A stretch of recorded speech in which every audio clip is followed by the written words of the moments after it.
breaking news today. Please subscribe and then check notification box to get all breaking news alerts. Now she's suing her liberal college.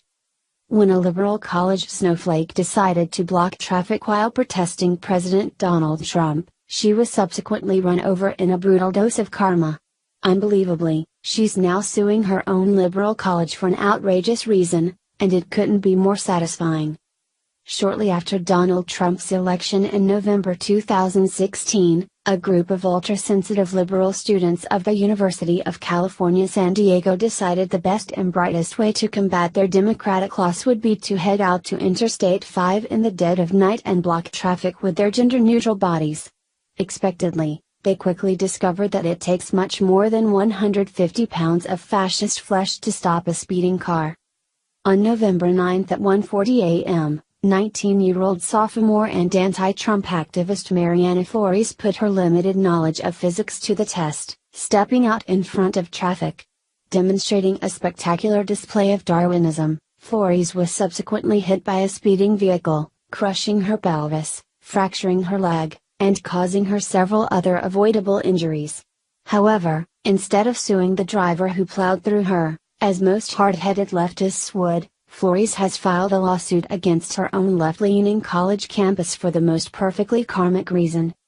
Showcasing the fact that liberal colleges have created a monster they can no longer control, Flores and her lawyer, Gene Sullivan, are suing UC San Diego for failing to stop her from protesting against Trump in the freeway.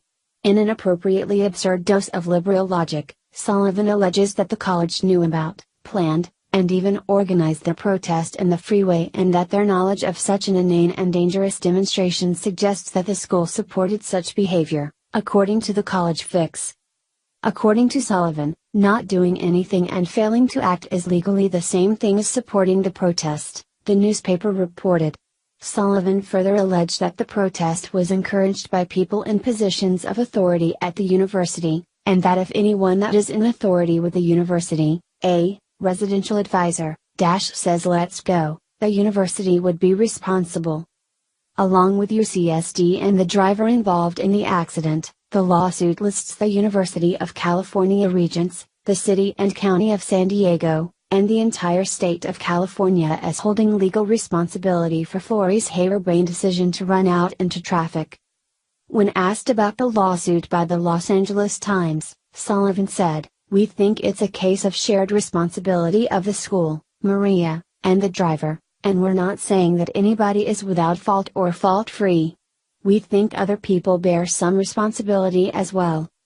The frivolous lawsuit comes to a head when Sullivan alleges that if anyone encouraged students to protest Trump, they would be accountable for the demonstrators' choice to stand in the middle of the interstate at night with nothing more than handheld lights. Of course, Sullivan isn't stupid. While he's certainly making absurd claims, he knows that all it takes for Flores to get some compensation out of her own negligent and criminal behavior is for a panel of easily swayed jurors to decide that even a fraction of the responsibility is on any of the aforementioned defendants. If Sullivan can convince a California jury, in the event his case makes it to trial, he'll ensure that he and Flores receive a nice payday. Still, anyone who can wade through the utter nonsense of such a lawsuit knows that the responsibility in its entirety lies with Flores. According to the Los Angeles Times, the protest started on the UCSD campus before the liberal students decided to move at the freeway, where Flores was hit. However, there's an upside to this whole fiasco. The case proves several problems with the liberal agenda. First, it shows just how dangerous this movement is, especially on college campuses. Second, the lawsuit suggests that liberals are simply unable to control their emotions, making them a danger to themselves and society. Third, the case suggests that the campus has created a dangerous political atmosphere and encourages students to partake in lawless and reckless behavior. Lastly, Sullivan's claim that the campus should have stopped this demonstration is proof that liberal colleges should no longer reward or allow these types of anti-free speech and violent demonstrations. Laughably, Sullivan and Flores have placed the liberal college in a catch-22. If they allow liberal students to hold violent protests, they are responsible for the damage that ensues. If they prohibit liberal students from holding violent protests, they will be accused of suppressing their rights. The college can't win, and that's not necessarily a bad thing. College campuses across the US have empowered a liberal monster that has turned on its creator in the most karmic way possible. Instead of teaching students to think critically and respect constitutional freedoms, they've taught them to throw fits, unleash their emotions, and resort to physical violence or legal action, whichever gets the job done. Now, their liberal indoctrination has come back to bite them.